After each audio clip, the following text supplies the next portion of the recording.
The second one in transmission media is unguided media. Unguided media. What is unguided media? Unguided media is otherwise called as wireless media or unbounded media.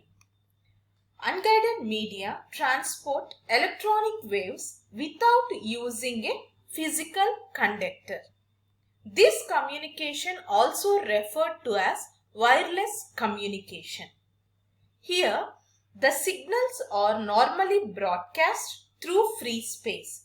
So, anyone who has a device capable of receiving them, they can receive these signals. The part of electromagnetic spectrum ranging from 3 kHz to 900 terahertz used for wireless communication. These signals can travel from source to destination in many ways, such as ground propagation, sky propagation, and line of sight propagation. Okay, these are three propagation methods. One is ground propagation, which is below 2 megahertz, and sky propagation 2 to 30 megahertz, and line of sight propagation. It is above 30 megahertz on ionosphere. In ground propagation, radio waves travel through the lower portion of the atmosphere, hugging the earth. Here, low frequency signals transmitted in all directions from antenna. The greater the power, it covers the greater distance. Coming to sky propagation. In sky propagation, higher frequency signals radiate upward into ionosphere. Here, if you observe, these are going to radiate into the ionosphere, where they are reflected back to the earth. Again, they are reflecting back to the earth. It allows greater distance with lower output power.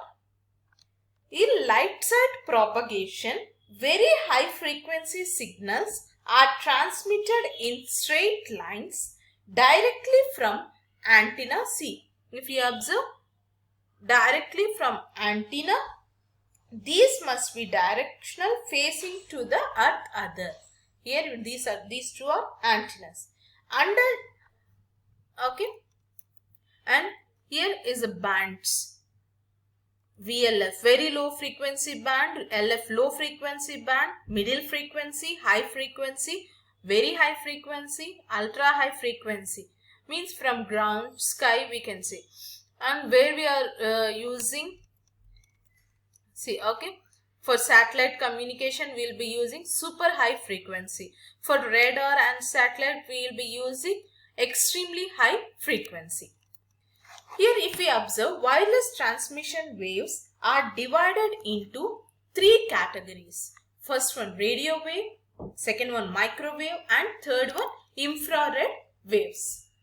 First one, if we observe the radio waves, here there is no clear distinction between radio and microwaves in terms of range. Radio waves are ranging in frequencies between 3 kHz and 1 GHz, whereas microwaves ranging between 1 GHz and 300 GHz. However, the behavior of these waves will differ from one to another. Radio waves are omnidirectional. When an antenna transmits radio waves, they propagate in all directions.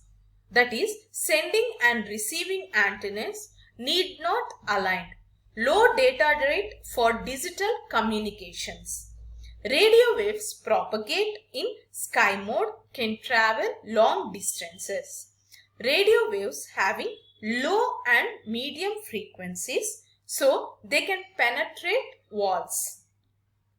Radio waves are used for multicast communications. What are multicast communications? For examples like radio, television, and paging systems. So note, radio waves are used for multicast communications such as radio, television and paging systems. Next comes microwaves. Here in microwaves, we'll be using two types of antennas. Examples, dish antenna and horn antenna.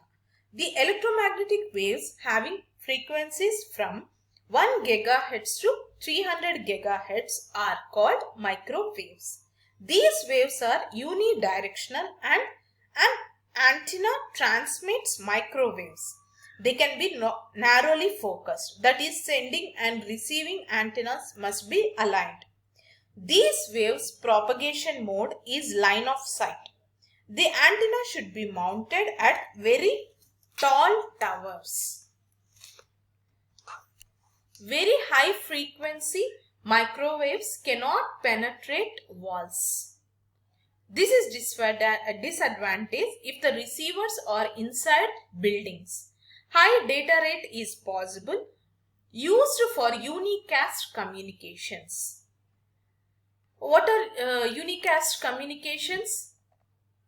Means such as cellular telephones, satellite networks and wireless LANs. The microwaves uses any one of unidirectional antennas. Okay, it can use a dish antenna or a horn antenna, like parabolic dish antenna and horn antenna. This is parabolic dish antenna and this is horn antenna because its structure looks like horn, and this is the parabolic shape. Next, infrared signals or infrared rays. These waves ranging from 300 GHz to 400 THz and can be used for short-range communication. These waves can't penetrate walls, so that the short-range communication system is in one room cannot be affected by another system in next room. Infrared signals can be used for short-range communication in a closed area using line of sight propagation, and these can be used to transmit digital data with a very high data rate. These are used for communication between devices like keyboards, mic, PCs and printers. We can't use infrared outside a building because the sun's rays contain infrared waves that can interfere with the communication. Infrared signals can be used for short-range communications in a closed area using line of sight propagation. Thank you.